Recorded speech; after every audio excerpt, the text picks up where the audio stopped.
With Minneapolis and cities around the country and even the world under curfew or burning, I thought we should take a moment and have a conversation about the lessons we can draw from the past to give us clarity about the present. We look at the killing of George Floyd by law enforcement and the protests and riots that ensued. It is clear that those protests are born not in a vacuum, but rather from a long chain of events that stretches all the way back to the very first slave ships 401 years ago, all the way to the present days, incendiary comments by a race-baiting president who seems intent on fanning the flames rather than putting them out, even at times seeming to declare war on the citizens themselves. One of the nation's most respected living generals, unleashing over President Trump's handling of the nationwide protests. We have a constitution, and we have to follow that constitution, and the president's drifted away from it. Former Joint Chiefs Chairman General Colin Powell is just the latest voice in what has become a growing chorus of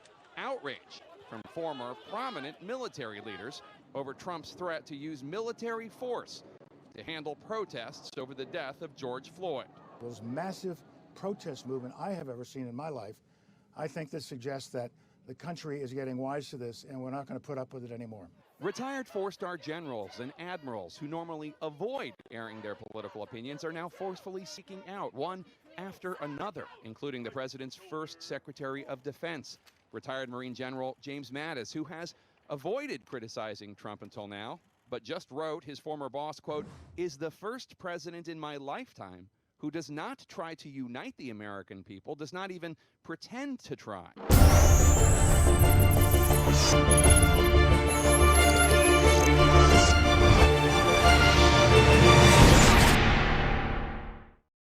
There is a perfect trail of footsteps laid out in front of us that have led us to this moment, one that we are all still trapped by. Yes, we have come a long way since our country's original sin, but in the words of Martin Luther King, we have yet as a nation to reach that promised land. All we say to America is be true to what you said on paper. And he's allowed me to go up to the mountain. And I've looked over and I've seen the promised land. I may not get there with you, but I want you to know tonight that we as a people will get to the promised land. But first, spoiler alert, most of the first riots in the United States were actually not by people of color or even minorities. Some were even led by the founding fathers. And while Trump thinks that dog-whistling racist phrases like "when the looting starts, the shooting starts," and threatening to dominate protesters and use the most vicious dogs, or to call the army or the National Guard, like we saw throughout the civil rights protests of the 1960s, other presidents, as we will see, have vastly different responses when dealing with very similar situations. Truth is that from the beginning of this nation, there have been what late Professor Edward Said refers to as many Americas. There is not just one America. There never has been. There exists in the US what some social psychologists refer to as a sort of cultural schizophrenia, a sort of battle for the soul of America. There is, for example, one America that is made up of those mostly with power and resources, and then there's another made up of those who suffer quietly. And this is important until they can't take it anymore. With popular demonstrations like we see today, only reveal what has always been lying under the surface. But first, let's take a quick step back and understand that the lines between assembly, protest, and even riot are much thinner than we may realize, and how they are interpreted or marketed by the government can be detrimental. The problem is when a protest is labeled a riot. We sort of just shut down our ability to reason and forget about the underlying causes. When Martin Luther King was sent to prison for supporting, by the way, non-violent protest, non-violent civil disobedience, some of the movement's moderate white supporters urged him to stop his demonstrations and to stay out of the quote-unquote streets and to just keep the struggle in the courts. They went so so far as to call him, Martin Luther King, an extremist, and told blacks to just be patient. By the way, in 1966, a Gallup poll found that 2/3 of Americans had an unfavorable opinion of Dr. King, and only 1/3 had a positive opinion. He, of course, responded with a letter from his jail cell in Birmingham, Alabama, where he said, "You deplore the demonstrations that are presently taking place in Birmingham. But I am sorry that your statement did not express a similar concern for the conditions that brought the demonstration into being in the first place," meaning that these demonstrations are not born in a vacuum. He continues with, "I am sure that each of you would want to go beyond," and this is very important, "a superficial social analysis or a social analyst who looks merely at the effect but does not grapple with the underlying cause." And look, this is not unique to the United States or to this time period. The truth is that since people started building civilizations about 10 to 12,000 years ago with agricultural revolution, we have sorted and ranked people, pay attention, into hierarchies based on certain socioeconomic factors like wealth and education.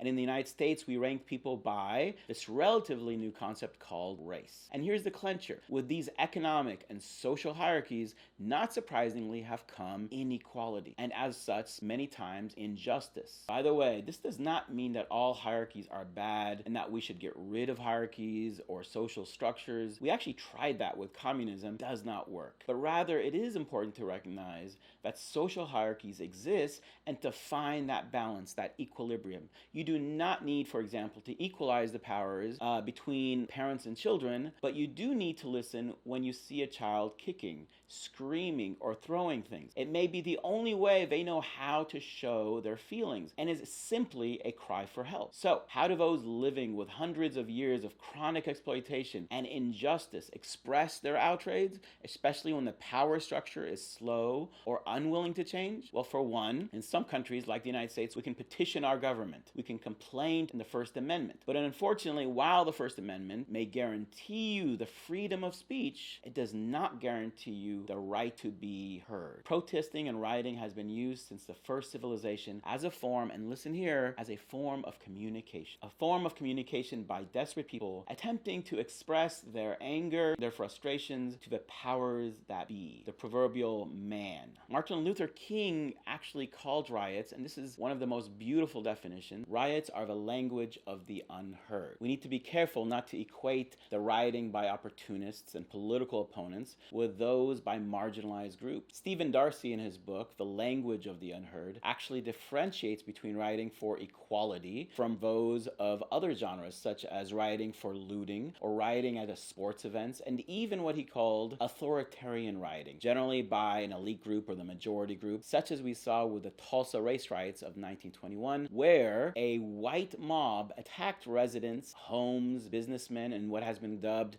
Black Wall Street to further oppress an already marginalized group. Note that using the word riot to equalize with looting or sports events with a social protest is often a calculated move. This move intentionally attempts to taint and to minimize legitimate protest. Even today in social media, we see numerous instances where political opponents intentionally insert themselves into protests to sabotage the protest, to demonize the efforts by the same marginalized community. Part of that shit.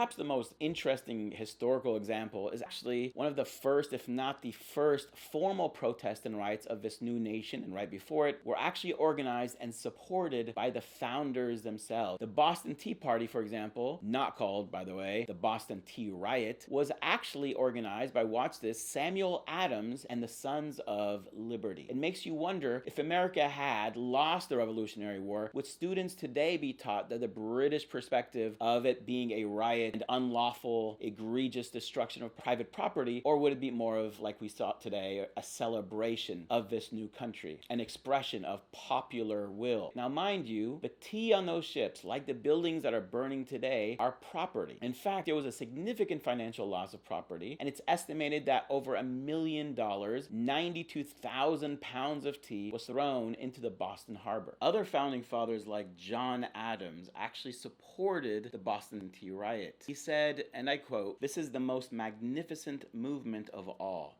There is dignity, a majesty, a sublimity in this last effort of the patriot." It's very interesting how, by the way, the last four letters of the word patriot is riot. He continues with, "This, however, is but an attack upon property, another similar exertion of popular power." Adams basically refers to this riot as an example, an exertion of popular or people power. The question is whether the destruction of this tea was necessary. I apprehend it was absolutely and indispensably so. So the very formation of his country was in small or large part due to the exertion of popular power. Again, one cannot support destruction, but let us at least put it in perspective. Interestingly, another founding father had slightly less positive take on the Tea Party, Benjamin Franklin, complaining to the British Parliament that the late riots were certainly committed by and listen here, a small mob, a wrong-headed mob. It's important because, truthfully, individuals who might destroy things or steal and loot don't necessarily represent the movement. But we have to be careful not to suddenly shut down our ability to reason and understand the underlying causes. This is, by the way, one of the main reasons for why we have the First Amendment. The founders realized, out of ample experience, that the people need an outlet, a means by which they can express their opinions, their frustration. The First Amendment allows for petitioning, complaining to your government without, at least in theory, without consequences, even though Trump right now wants to dominate those protests by vicious dogs. The First Amendment gives us the right to assemble or come together, gives us a right to petition our government or protest. But somewhere I read of the freedom of assembly. Somewhere I read of the freedom of speech. Somewhere I read of the freedom of press. Somewhere I read that the greatness of America is the right to protest far right. But while this First Amendment is an important mechanism in trying to bring about fairness, it is not sufficient to change the hearts of the unjust, so other mechanisms must be instituted. After all, while First Amendment was certainly an important step forward in the history of mankind, it did not stop hundreds of years of slavery and Jim Crow segregation, police brutality, and even now, with the coronavirus, a disproportionate impact on people of color.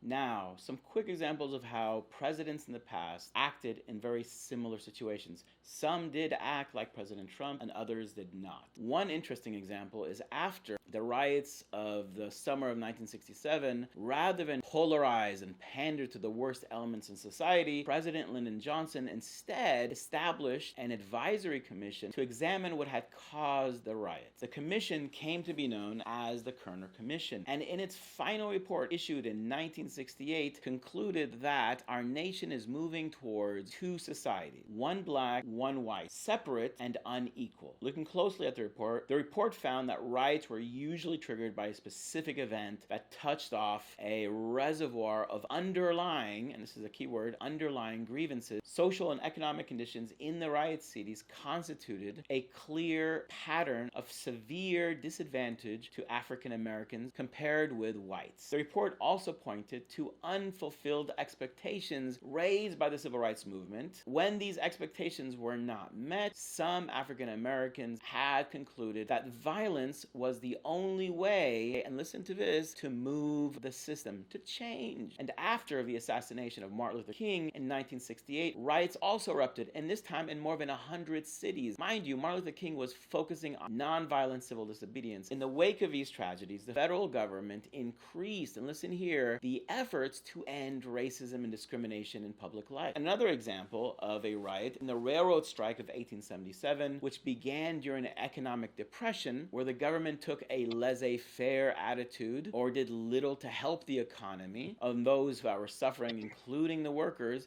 where many, by the way, families starved and children even died. When railroad companies actually responded by slashing wages, workers went on a strike, and before long, strikers had shut down half of the nation's rail line. And to keep the tracks closed, strikers fought the police and state militias. Mostly, by the way, remember, these are predominantly whites. And rioting then broke out actually in a number of other cities as supporters expressed their anger by burning and looting railroad property. It was then that President Rutherford B. Hayes, for the first time in U.S. history, called in the U.S. Army to break a strike. Interestingly, during the Civil War, both the leaders of the Union and the Confederacy, Lincoln and Jefferson Davis, faced riots for completely different reasons. By the way, these also were predominantly white.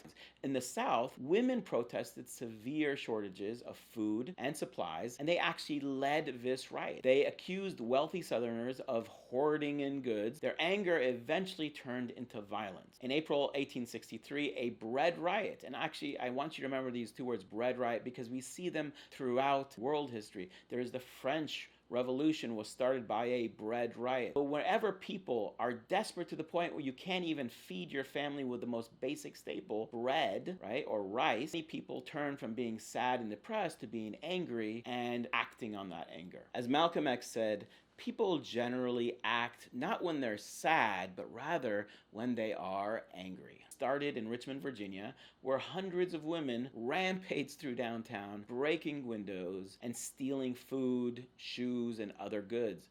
President Davis actually threatened to have troops open fire on the rioters, predominantly women, if they did not leave. The women went home, but other riots broke out in the towns and cities across the South. And in the North, white men expressed their anger at the very unfair draft law, which allowed people with money to essentially buy their way out, $300. This meant that the rich Northerners could avoid service, while the poor Irish immigrants were actually often picked up as soon as they landed in America. The new law triggered a draft riot. The New York City rioters directed their rage and anger at African Americans, with over 1,000 people, mostly African Americans, either killed and wounded. It often takes a little humiliation and fear of being chastised by your allies or even your enemies to force one's hand. After Pearl Harbor, for example, A. Philip Randolph began the March on Washington in January of 1941 as a grassroots movement aimed at forcing the Roosevelt administration to act on discriminatory practices. The media began reporting that over 100,000 people were planning to march on Washington. Roosevelt, fearing a race riot in segregated Washington, D.C., Roosevelt also worried that any violence would actually give potential propaganda to Adolf Hitler. Again, this is about 1941, and so we're in the middle or the beginning of World War II. After meeting with Randolph and the head of NAACP, Roosevelt actually issued an executive order prohibiting discrimination on government contracted jobs. Mind you, it's almost obvious, like, why hasn't that always been the case? But it took, in this case, the fear of a potential race riot and protest. And one final example of a presidential response to riots, it's interesting, Warren G. Harding, during World War I and a little bit after, between 1917 and 1920, argued that he knew what most Americans want. On some level, there's truth to it. He said Americans just wanted peace and quiet, and what he referred to as normalcy. Of course, while we all want peace and quiet, we don't want normalcy if it means that we have to deal with continued injustices, exploitation, or a blind eye from the government, especially in the face of great hardship. These strikes and riots and protesters reveal the problems that we must address, not minimize or turn a blind eye to. But first, from my quick historical perspective, are we better today than we were 50 years ago or 250 years ago? Yes. But sadly, because of protests, even riots, that force us to look inwardly and identify the problems, only by first acknowledging our problems can we work to address them. For example, before smartphones and body cameras became ubiquitous, it was assumed that police always told the truth. The cop always won. Today's smartphones and vast cameras allows us to see more sides and not merely accept the assumption that the police is always correct. The police are a reflection of us, and thus, if we truly want to better ourselves, we need to look in that proverbial mirror. Protests and even riots, as Professor Stott argues, is where power or authority is reversed. Power is reversed. Protesters and what is perceived as rioting cross all racial, ethnic, and socioeconomic lines, including gender. It has been used to forward progress for centuries, usually as a last resort. Hopefully, labeling protesters as a small and mindless mob and calling in the National Guard or the riot police will no longer dissuade from understanding the underlying causes and work to fix them. And finally, in the words of Antonia Malchuk, people don't engage in collective action because democracy has been effective. They engage in it because it has ceased to be responsive to its citizens. If you like this video, if you learn anything, please be sure to like below and hit the bell next to the subscribe button for future videos. What we are seeing is people saying enough is enough. They want to end racism. I want us to end racism too.